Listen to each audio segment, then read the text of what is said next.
Good morning, everybody, or afternoon. Um, Hope your day's going well. I did a video yesterday, but I deleted it on accident, and I was like, "Fuck!" I didn't want to redo it. I went to a meeting last night and the night before, so plus now I have like a bedtime. I get tired like 9:30, 10 o'clock. It's weird. It's nice, so don't get me wrong. Um, I was gonna like briefly just talk about my story a little bit. Um, what happened as a kid and growing up and all that good stuff. But I'm gonna save that for another video. Um, I need just more quiet and more like I don't know privacy. I guess might take a minute, but um, what I was talking about yesterday on my video that I didn't get to upload was um, acceptance. That's something I've had to um, really learn a lot about. Because for example, before when I got out of treatment, this is my third treatment center I've went to. Second time completing it. Second time was at sundown. I left 16 days early, and I went on an epic road trip, sober road trip. Um, but nonetheless, I quit. Um, I failed myself. Um, so me, I go and get sober. Okay, I get out, and I'm like, "Hey world, hey family, hey people I love. I know I burnt you and screwed you over, but I'm sober now. Y'all need to forgive me, right?" And it does not work that way. Um, Spent 27 years as a drug addict and an alcoholic, right? I burned a lot of bridges and lied to a lot of people, and I did a lot of damage. So 28 days in treatment isn't going to get all that back, unfortunately. As much as I want it to, it's just not going to happen. You know, Another example. Yesterday, I was at my grandmother's house. She can't drive anymore, so I had to drive her around to some appointments. So I've been cooped up in treatment. I want to go for a walk, right? I want to go check out some sports cards at Target or whatever, Walmart. So I start walking down Meridian, main road in our town, or in Puyallup anyway. And I told Grandma I was going for a walk, and she's like, "Are you okay to be left alone?" And I was like, "Grandma, I'm not in prison, okay? Like, I'm 41 years old. Yeah, I can go for a walk, you know." And it rubbed me the wrong way at first. And then I'm walking. I get to Target. I'm checking out. I just bought a chocolate milk and a box of sports cards. And I walked out, and my mom's blowing up my phone, and she's like, "Where are you?" And I said, "Walking down Meridian." And she said, "Why?" And I was like, "Because I want to." Confused. Um,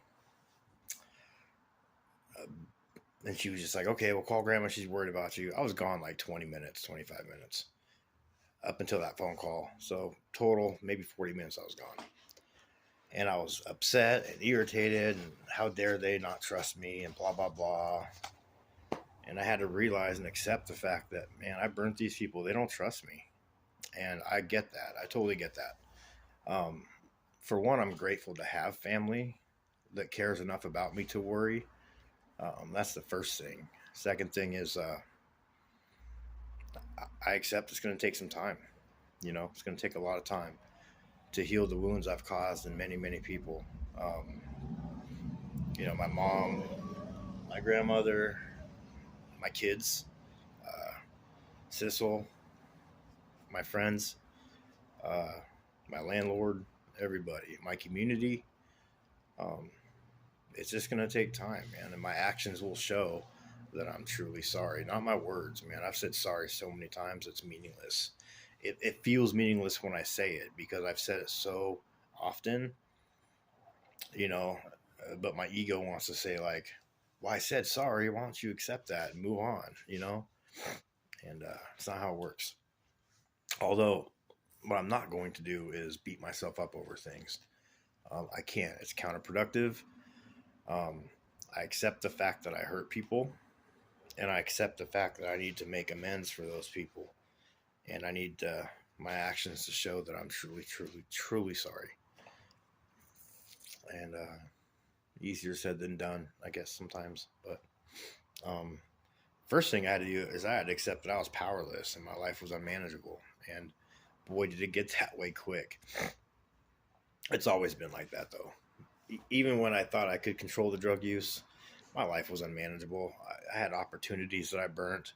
I had a business I just started up, and it was very successful for the 2 months I had it open. I had a little thrift shop open, and I did well enough to pay for all 6 of my storage units, my rent, and have money. Like it was like a few thousand a month just the first 2 months I was making. Like I think the second month was like 5 or 6 grand. If you're the IRS watching this, I'm just kidding. um, anyway, uh, that's one of my goals and my dreams was to have another store open. I bought storage units at auctions, and I enjoyed doing it. I worked like 15, 16-hour days um, because it was something I love to do, right? I hate work. I don't like working. Um, I like working, doing things I like to do. Unfortunately, that's not how life is. I know that. Um, just because I don't like work doesn't mean I won't work. I will work, and I'll put on a smile when I work. But do I dream of something bigger? Absolutely, I do. I rushed into it too fast, maybe. I had to shut it down because the property I was on, it was agricultural land, so we couldn't have a thrift store on it. I had a man in recovery who's been saving up his money, and he was watching me progress through that, and he reached out and wanted to be a partner. And for 30%, he was going to pay the first 6 months rent on a commercial spot. I went, did the meeting, did the tour. We had an agreement, $1,500 a month for the first 6 months, and I had all the displays, shelving, I had all the inventory, I had everything, right? And a bookkeeper, like I had everything ready. 3 weeks later, once I got all the licenses, permits, and whatnot, she changed her mind because she heard thrift store and maybe assumed it was just going to be some shitty little thrift store. But my store was more like a treasure shop, right? I had cool stuff. Of course, I would have the usual thrift store stuff that people needed, the common household items, but I had unique, rare, authentic, antique, really cool stuff. Um, and that's my goal is to get all that back again. That's what I want to do. So if anybody out there is looking to invest in a great idea, let me know. I can talk to you more about it. I talked to a few people that are in other states that have done the same thing, and they're pulling in 10, 12,000 a month. Um, it's a very lucrative business right now, especially with the new generation. Everybody's into thrift stores, and not just thrift stores, but like slightly new and used stores or whatever. You know, I had antique, authentic artwork. I had handcrafted 3 foot tall tiki masks from other countries. I had really neat stuff, and it was cheap. It was cheap, very cheap. Um, like a quarter of what it would cost. You know, I had so much stuff I had to move through it quickly, and so um, that's something I'm going to do down the road, unless the opportunity comes sooner than later. But for now, I'm going to work on getting enrolled in school, trying to be a drug and alcohol counselor. I know it sounds kind of cliche or whatever, but it don't matter. That's what makes me happiest, and that's what keeps me sober is helping other addicts and alcoholics. Um, I've tried it every other way. I can't seem to get it right. I'm doing some things different. I'm going to certain other 12-step groups more than I am the other one.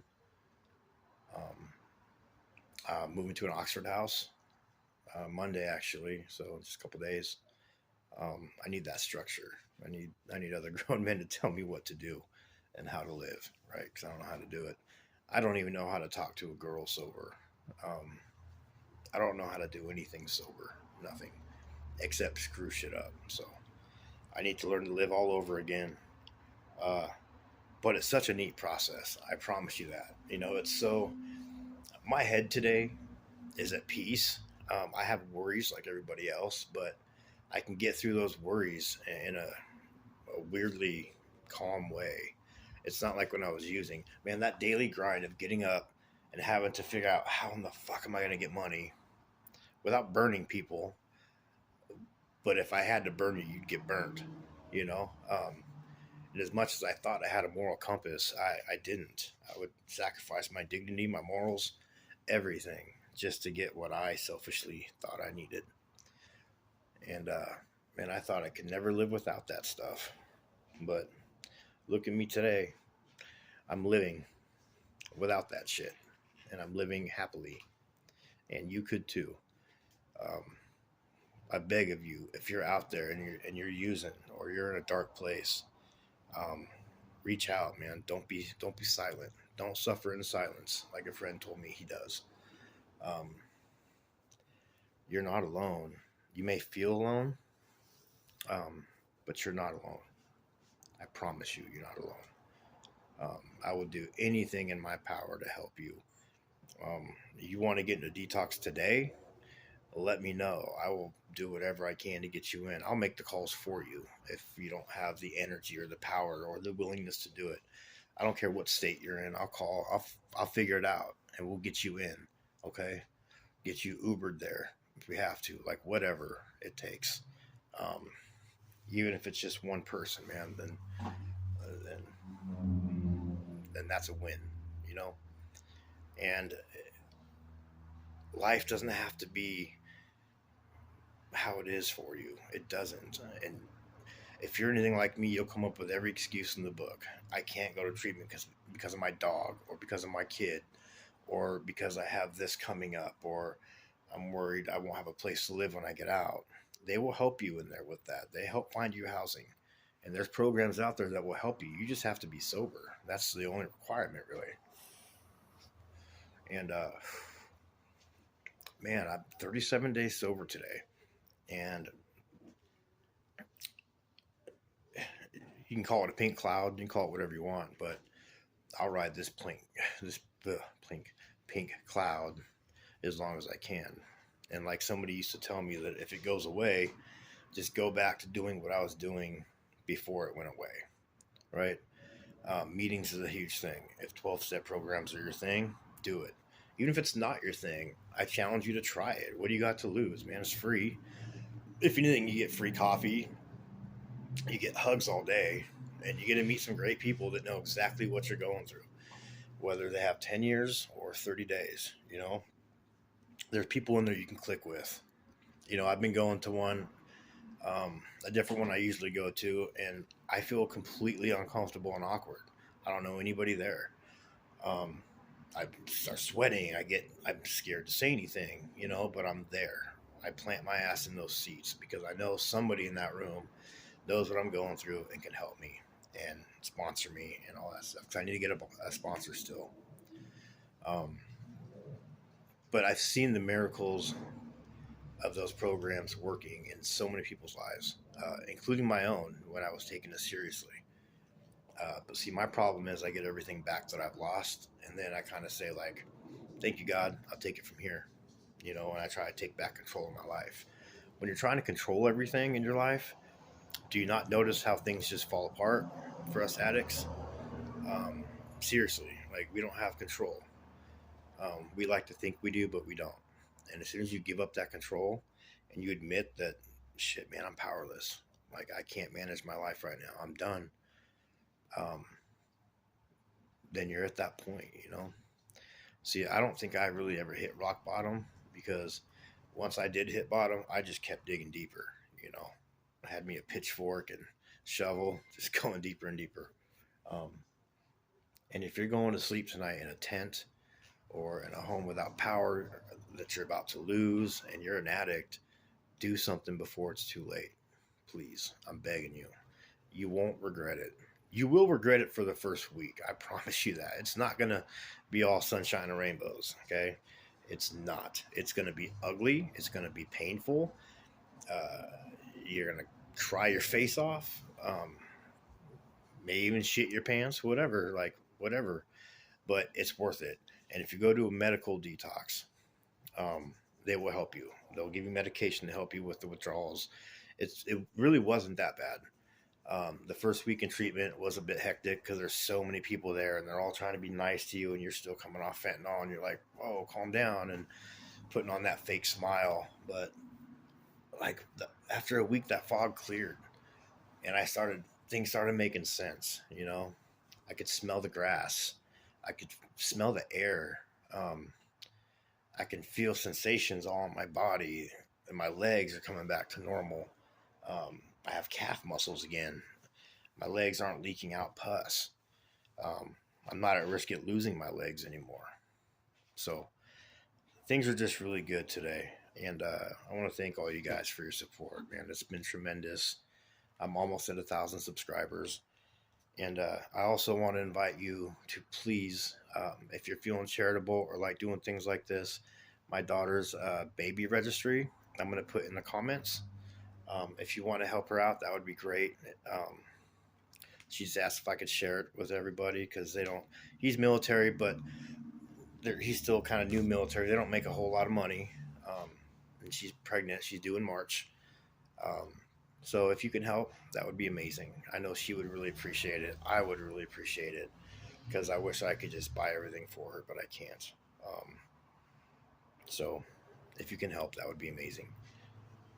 I love you guys, and please reach out if you have any questions or you need help. I got you, okay? Please. Um, don't fucking die. Please, don't fucking die. So, anyway, thank you. I love you. Have a wonderful day.